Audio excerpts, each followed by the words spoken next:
ସିମେଣ୍ଟର ବୃଷ ପିଉଛି କ୍ଷୀର କଥାଟି ଲାଗିପାରେ ମିଛ କିନ୍ତୁ ଘଟଣାଟି ସତ ଯାହାକି ଆଖିରେ ନ ଦେଖିଲେ ବିଶ୍ୱାସ କରିବେନି।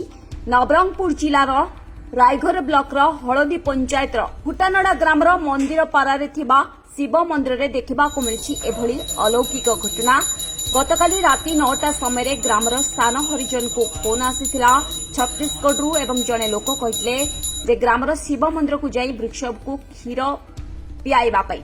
कौन अच्छी मंदिर मंदिर अच्छे आज्ञा मोर ना मणिराम गंड आज्ञा पूजारी अच्छी तो राति संध्या बेले दीप देकर पड़ेली तापर 9टा बेले जड़े आम ये पिला गोटे तुलाराम बोलिक से नाई मु आसली जे वृषभ को सियाड़े फोन करते कलाहांडी आड़ तेरे मुझे जाकर वृषभ को पानी पिली से पानी पीला तापर मुई सकाले शुणली 7टा 8टा बेले आसिक मुई भी पूजा पाठ करली नाई पानी पीऊँगी होता है आम भी पीए देखा क्षीर टी नहीं कर चमच रे पीएली जे 3 थर पीला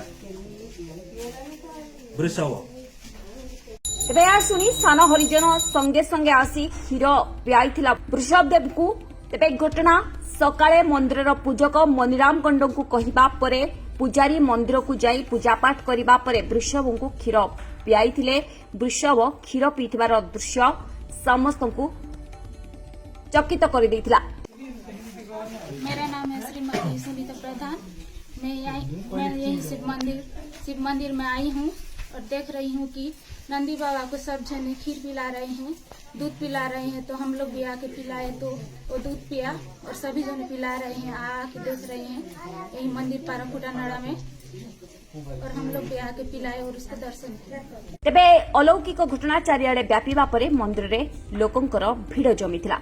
सीमेंटर वृषभ पिउची क्षीर घटनाटी आपण को लागिपारे मिछ किंतु ताहा सत घटिची। एमिति अलौकिक घटना घटिची नवरंगपुर जिलार रायघर ब्लॉकर हल्दी पंचायत फुटानड़ा ग्रामर शिव मंदिर साइरे थिबा शिव मंदिर रे यही मंदिर रे सीमेंट रे तैयारी वृषभ जिया कि पिउची क्षीर राति ठू एमिति घटना देखिबाकू मिलची एई शिव मंदिर रे।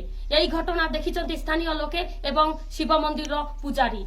यह देखी अंचल रे चर्चार विषय पाल्टी जाइछि एवं मंदिर रे लोक माने भिड़ जमैचंती। रायगढ़ मामुनी चक्रवर्ती रिपोर्ट प्रतिज्ञा टीवी।